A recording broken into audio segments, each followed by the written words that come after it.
Hey guys, welcome back to the channel. I'm Stacy Chin from KeepYourEquity.co, and today I got invited to speak on a panel to help entrepreneurs and founders understand all the different types of fundraising opportunities available to them to help support their startup journey. And today I'm going to be sharing my take on the SBIR program along with federal contracting as another way to get non-dilutive funding. But before we jump into it, please like this video and subscribe to this channel. And don't forget to check out our website at KeepYourEquity.co, where you find lots of other resources, templates, and advice on how you can get non-dilutive funding for your startup. And if you like these types of videos, make sure you leave a comment below to let us know. And with that, let's jump into the panel. So one of the very common ways science and tech startup entrepreneurs consider non-dilutive funding is through the SBIR program. So the SBIR stands for Small Business Innovation Research, and the goal is to help support R&D developments that can help translate or commercialize new products, services, or similar types of innovations. So these are R&D based grants that are mostly of interest to science and tech founders that might need a lot of non-dilutive capital before they get to their innovations or products at a stage where they can de-risk some of the early technical hurdles before an investor or an angel investor can come on board and get excited about what they have. So the mission of the SBIR program is to support scientific excellence and technological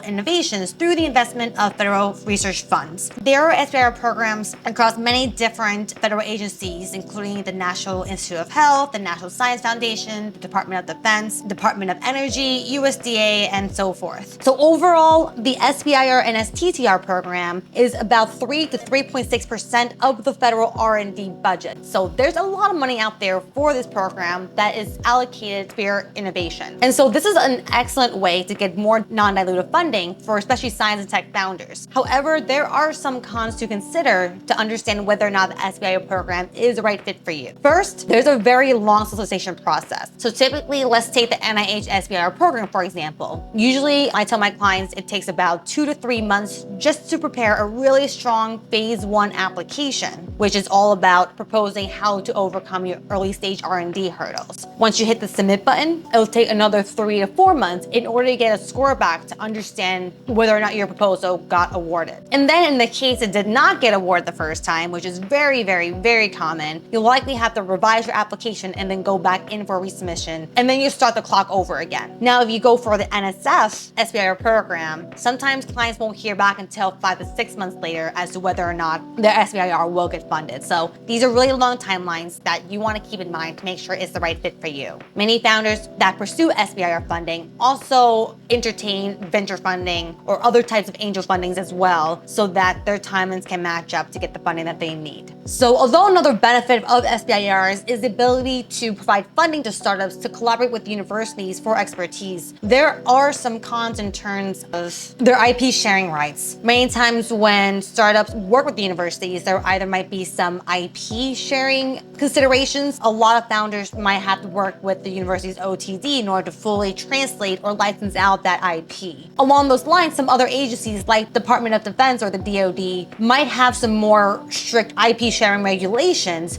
because they're providing funding in order to progress their developments so that you can provide a solution tailored towards their needs. And so there might be a lot of red tape surrounding how you're going to go about your IP strategy. So you want to make sure you speak to other founders that have gone through this process or talk to your IP counsel to understand what's the best fit for you. And if you decide to go for SBIR funding, other considerations to keep in mind is that you do have to be incorporated, very likely an LLC and C Corp. And if you were to get funded, you want to make sure your accounting systems and practices are aligned and compliant to governmental practices as well. And finally, these SBIR programs are crazy competitive. Usually there's less than a 10 to 50% acceptance rate of SBIRs getting approved, especially the first time around. So this is a persistence game. In case you don't get the SBIR the first time, you want to resubmit to the same agency or even try a different opportunity to see where you might get a better shot at getting these non-dilutive funding opportunities. So that's one area that's very common for non-dilutive funding. And there's also another side of that, which is federal contracting. In my opinion, this type of non-dilutive funding is not spoken about a lot, but there's a lot of money in the space for R&D companies companies, especially in the science and tech world. So a federal contract is a legally binding agreement between the federal government and a business that wants to provide goods, services, or research. And the biggest difference here